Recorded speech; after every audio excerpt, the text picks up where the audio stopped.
Hi, everybody. So welcome back to Late Afternoon with Clare and Max. We are here with the magnificent Tim Jones.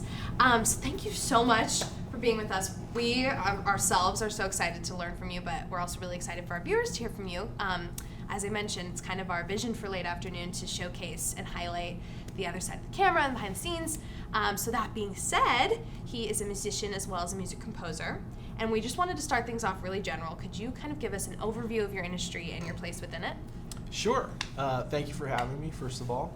And I'm a composer for film and TV, and I am in charge of writing the underscore that goes with a TV show or a film.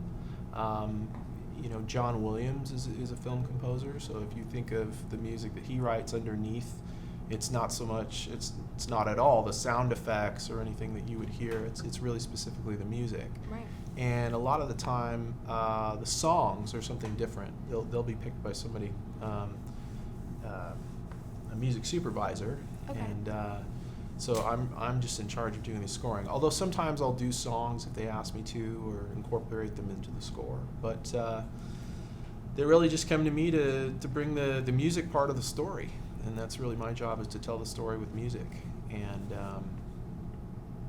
just try to serve the filmmaker's vision as best I can by working underneath the film to support it, and occasionally you come up above, like when Indiana Jones is Right. swinging across the river. That's what I do. Thank you. That was perfect. Yeah. Really good. So, what's your relationship with other post-production industry professionals, like the editor or the sound mixer? Well, it kind of depends on whether you're. In some ways, it depends on whether you're working in TV or in film. In TV, my relationship with the editor was really close because they were putting a lot of music into the episodes. And so, I did a TV show called Chuck that was on NBC for about 5 years. And my process with them was, as we got further into the series, they would take music from previous episodes and put it into the new episodes. Oh. So they got really happy with what was there, and so I didn't need to redo it. And cool. it actually gave me more time to do new music for the new episodes, which is pretty cool. In a film, it's different. The film editor will put music into the film, but you're not using music from a previous film that Right. you did with them.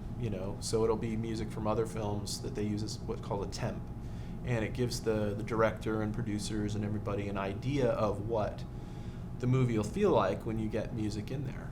And there's a whole nother thing about music temps that we talk about later, but. The sound designers and the music mixers, really it's a question of trying to stay out of their way. On some of the films that I've worked on, I worked with a composer named Mark Mothersbaugh, and we've done some films together, Thor Ragnarok and Lego Movie 2. We did a movie that I think 3 people saw called Holmes and Watson with. We saw with that. Okay, you and the other 2 then. Great. Well, I thought Go it was watch really, it. I thought it was really funny, but anyway, so I wanted to go back to Lego because there was so much going on in those films, and the sound effects are just bananas. I mean, it's all over the place. It's huge. Thor as well, but especially Lego. We had to really make the music fit into where it needed to fit, and so sometimes that meant stripping pieces of the music out so that it can fit into the other sound effects, because if I try to go toe-to-toe with the sound effects guy, I will lose 100% of the time. So, Like, I've tried it. yeah, I tried it. It's a losing battle. So a lot of times when there's a big explosion and I know it's coming, I'll stop before the explosion happens, and then I'll keep going. Because if Okay. I put something under the explosion, no one will ever hear it, and it doesn't help the movie. It's cluttering the sonic space, So music has a very specific role. I mean, its role is emotional. Its role is, it can really push things along. It can help make things more clear. Like, for editing, if you need to a callback to something that happened before. Maybe you have a similar theme. You know, when you hear Darth Vader's theme, you know he's around, you know he's coming, you know. So they're pretty clearly defined roles. Sometimes it's a little blurred between the sound designer and music. Like a movie like The Dark Knight that Hans Zimmer did. Some of the music is very sound effect-like. You know, it has sort of some drones and things that, you know, is really, really well done. And so in that case, it just kind of becomes a dance on the final mixing stage when they mix all the music and dialogue and sound effects. Kind of, okay, we need a little less music here, a little more sound here, and so they kind of just put it all together and craft the final sound of the film. So. That's incredible. Yeah. So you kind of touched on this, but when you're trying to create like a certain feeling or a certain mood for particular parts of the film, how do you do that? I know it's such a broad question. No, it's a good question. Everyone's process is a little bit different, but I react to things very visually. So when I see something on screen, I'll often, when I'm looking at a scene for the first time, and assuming I haven't had the temp music in there, which is what I was talking about before, which is like the music from another movie, I often try to take that away. I without going into too much detail, I try to take elements of the temp, the feeling of the emotion that the director wants, and the pacing, and where it's syncing with the film, and I try to take all those things and then put the temp aside and look at the scene. And you look at it fresh, and a lot of times I'll take one instrument, whether it be piano or some string patch or something, and I'll play through it, and I'll find the places where music sticks. You know, you're like, okay, that works there. I like how that little swell made her eye look, you know, accentuated that. Or it's for me, it's really about the subtext in telling the story. And there are so many little nooks and crannies in a scene that you wouldn't think about until you start putting music to them. And then suddenly music is accentuating something you didn't even see before. And sometimes it can be magical. You're like, wow, I didn't even know, you know. And so it's a process of discovery. This is one of my favorite parts of the process, and because you're really discovering the landscape of that scene for the first time, you know. And so I always try to save those first reactions to a scene, even if the cue is what we call the piece of music that's in the film. It'll start here and end here, and we call that a cue. And so they'll have numbers, like reel 1, cue 1 would be 1M1. Oh wow! So, I had no idea. So when you're looking at a cue for the first time, you want those initial reactions. I would imagine acting would be the same. Like a director may keep your take 1 because you just never know. Maybe you discovered something that, you know, 35 more takes didn't necessarily beat, you know. So yeah, it's really, I mean, the colors affect me, the speed of the motion, the way that actors are talking. If there are spaces in what they're saying, it's a little dance, you know. I'm kind of weaving around what actors are saying, because if I step on them, they're just going to turn me down anyway. And I'm not helping the movie when I do that, you know? So for me, it's a little like jazz, you know? You're just kind of like, they say something, and then I say a little something, and then they say something else. I mean, when it's working well, I think, you know? So does that answer your question? Yeah. Okay. Absolutely, yeah. Well, I mean, so the way it sounds to me is a lot of the time you really have the project to work with, but has it ever happened to you where you have to go in blind and you don't get to see the project, you're just scoring before it? Yeah, when I'm working on themes, often I'll have to imagine what's going to be there. It's much more difficult for me. I think some people are maybe better at that than I am. As I said, I'm so visual that it's a huge part of the input is missing for me. And so, at that point, you're just writing music, you know, and imagining what the emotion's supposed to be. But I just find that difficult.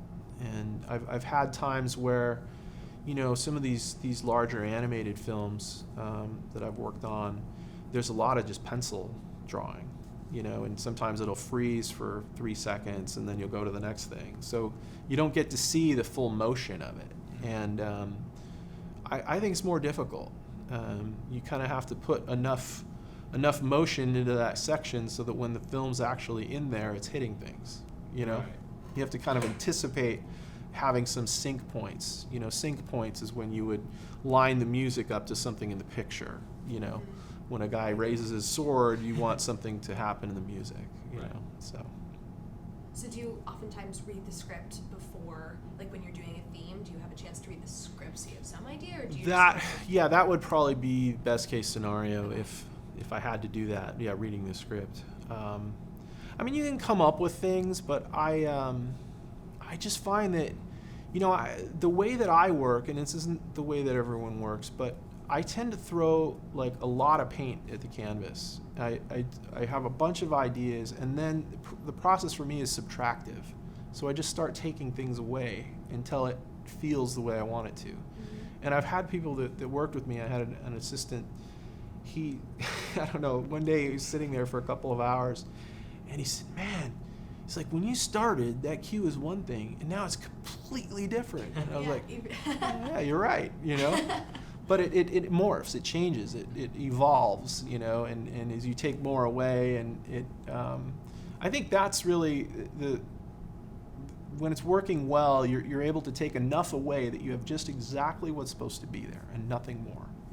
And I also really love it when, that first pass of a cue, a lot of times there's a lot of emotion in it. There's a lot of, it's just like a lightning strike, it's just got a lot of energy in it. And so when I feel like a cue is just barely holding together, like it's just about to come flying apart, I love that, because there's just so much energy in it.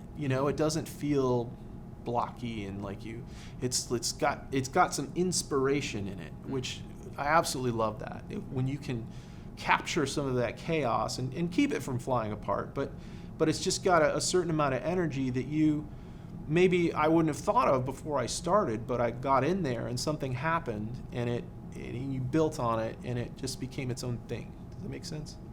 Yeah. So kind of going off of that a little bit, so do you stay within one genre of music for one genre of film, or do you ever like mix styles depending on the scene?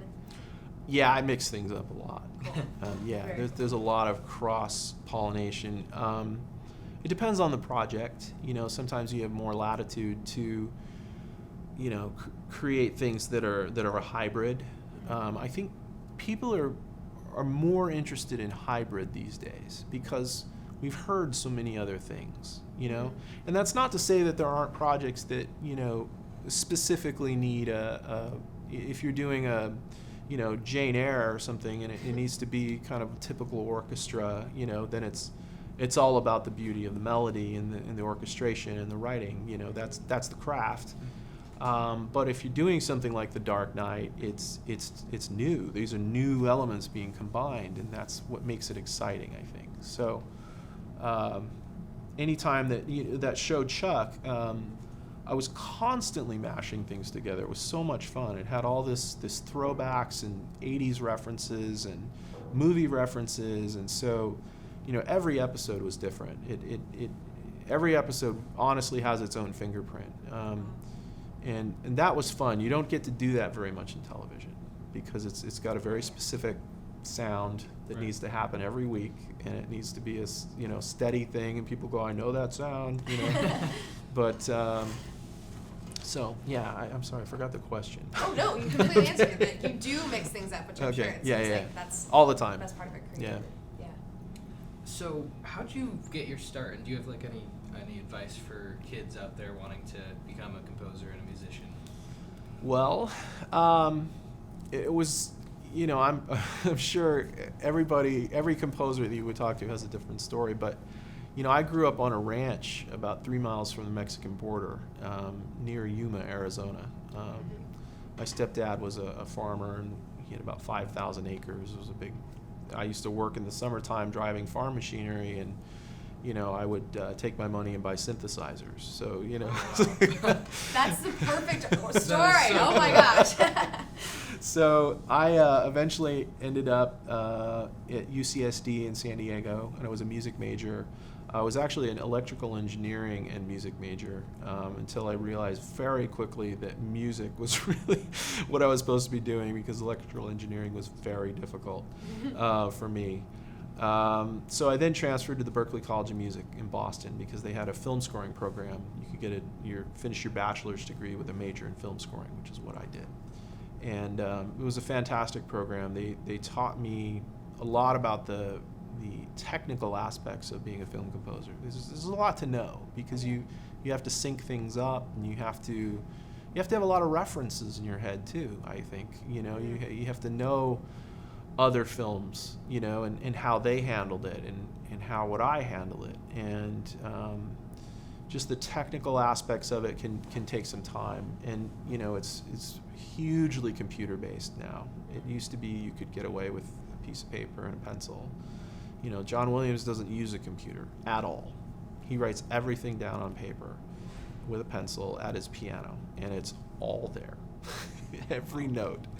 But he is an anomaly, and I think that he is an era it's a bygone era. We've lost a lot of the golden era composers, Miklos Rocha and Franz Waxman, who did The Bride of Frankenstein, and there's some of my favorites. So there's a lot to know with the computers, and a lot to know with, I have to do audio engineering every day. I have a large mixing board, and, I have to deal with all of that side of it too, which can be a real headache. But, you're kind of in a lot of cases on smaller projects, you're like a one-man shop. You write it on your computer. I play a bunch of instruments, so I'll usually add stuff on top of it, and then record it and mix it and send it. On the bigger films, with Thor, when I was working with Mark Mothersbaugh, we recorded in London. So we wrote the score here in LA, and the cues that Mark asked me to do, and then it would get orchestrated and sent to London and recorded by the players there, who are fantastic. I think Holmes and Watson was also done in London. Lego Movie 2 was done here in Los Angeles, Warner Brothers, which was really fun. Yeah, it's a really famous scoring stage there. It's the Clint Eastwood scoring stage, actually. I think they were using it as like a storage unit or something. It was awful. And he said, "Wait a minute, what would it cost to redo this place?" So they did. It was pretty cool. That's awesome. But yeah. So anyway, so getting some skills under your belt, I think is important. A lot of people don't, but I think that's a really important place to start, because there's a lot to learn, and I'm still learning, and I've been doing this 25 years, and I guarantee you I'll be learning when I'm not doing this, until the day I'm not doing it. But the next thing is to kind of try to work on your sound, your identity a little bit. You have to think about, how would I do this? And it's not the same thing to just do it like you think Hans Zimmer would do it, or Thomas Newman would do it. And it's you have to start thinking for yourself, and you have to come up with a way to say, this is why you should have me do your film, because I could do it in a unique way that someone else wouldn't. And there are a lot of people who are very good at this, and so it's extremely competitive. I think that and this is probably true of any job in the film industry, you can't give up, and you have to be pretty unstoppable, and it's going to be hard. It's going to be real hard, but really hard. But the point is that you don't, you have to just keep moving, because if you have a belief that this is what you want to do, you have a belief that this is something that you have something to say,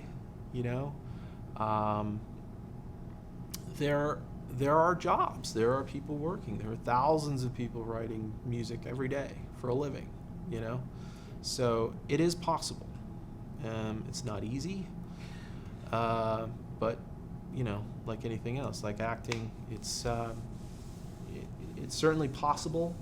It takes luck, a lot of luck, and it takes being prepared when you get the call, you know? So I've I've had some times on some pretty big movies where you're sitting there and you're looking at a blank, you know, no music on the scene, and you're just going, all right, this is, you know, let's make the chimichangas or whatever Deadpool says, you know, time to make the chimichangas. Yeah, so it's I don't know. I guess I've answered it, but I'm just saying you gotta really have a hard head and a Do you thick have any skin. sort of artist mantra that gets you through that? Just don't give up. You just keep getting back up. I know that's a cliche, but it's absolutely true. You will get kicked in the face repeatedly, but you have to keep getting up, and you have to believe that what you're doing matters, you know? Yeah. So.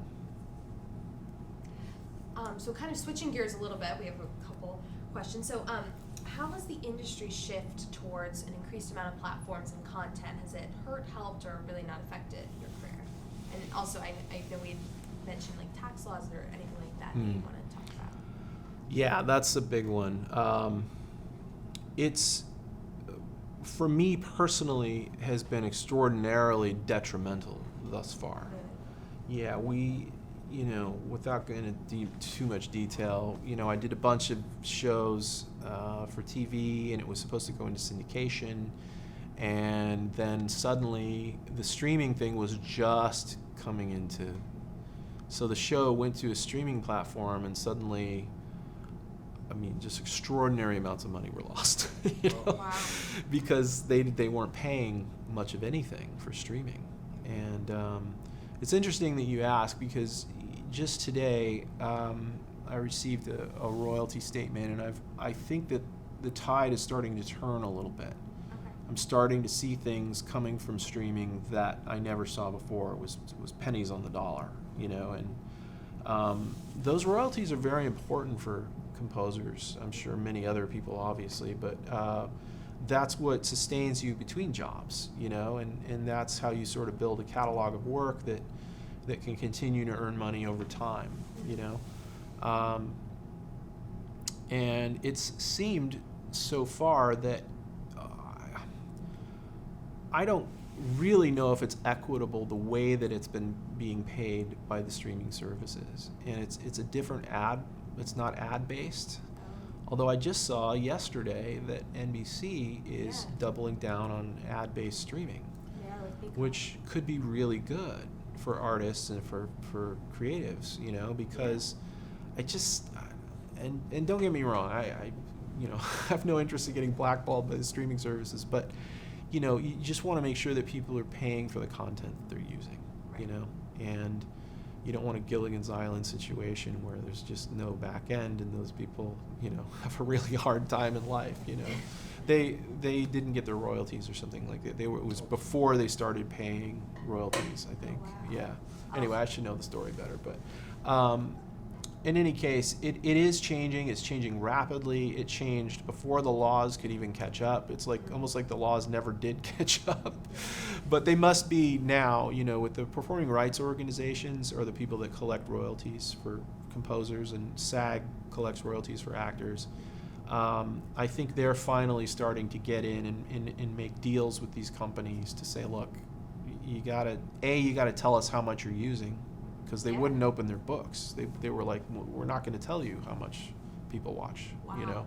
So it's impossible to track anything. So I think they finally made some deals, you know, to where it's very confidential, I'm sure, but they allow those they call them PROs, performing rights organizations, ASCAP and BMI, to get in and see the numbers, so they can say, okay, you get 3 cents for a play in Slovenia or whatever, you know. Right.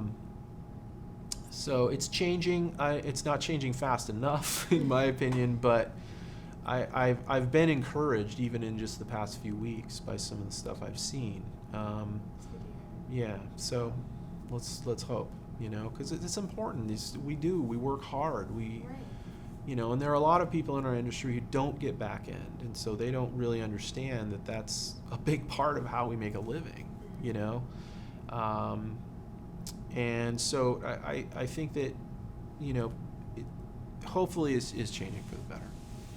That's what I'd like to Fingers think. crossed. For all of us. Yeah.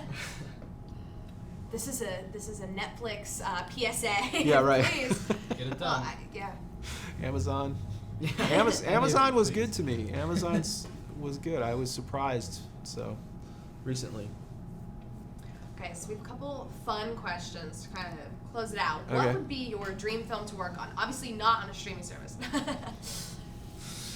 Well, I felt like the films of the last decade, or maybe it was last 2 decades, were the Lord of the Rings films. Oh. Absolutely love those I movies. love They're those. just perfect in every way.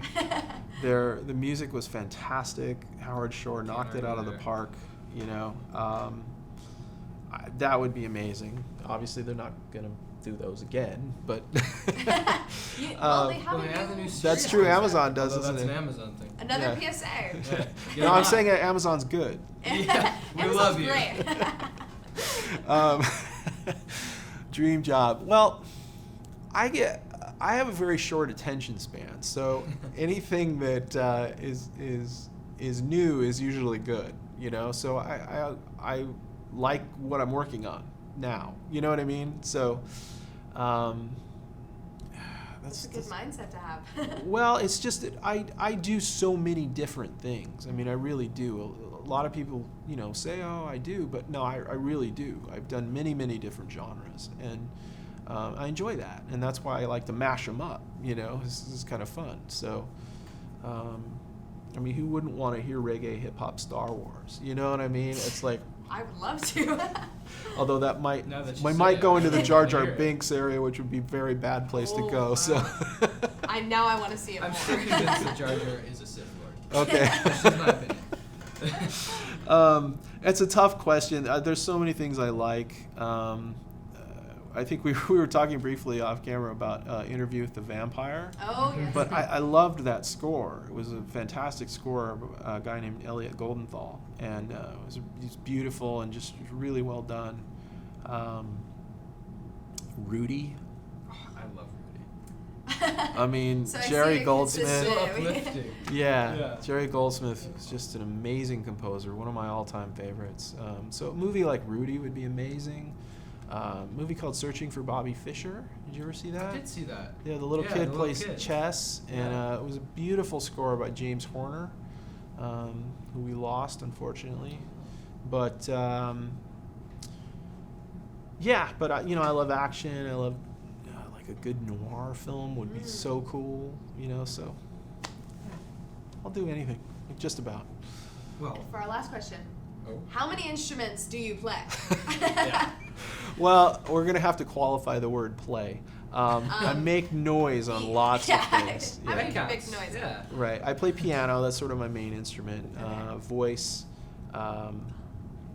I play a lot of flutes and wind instruments, clarinet, saxophone. I play guitar.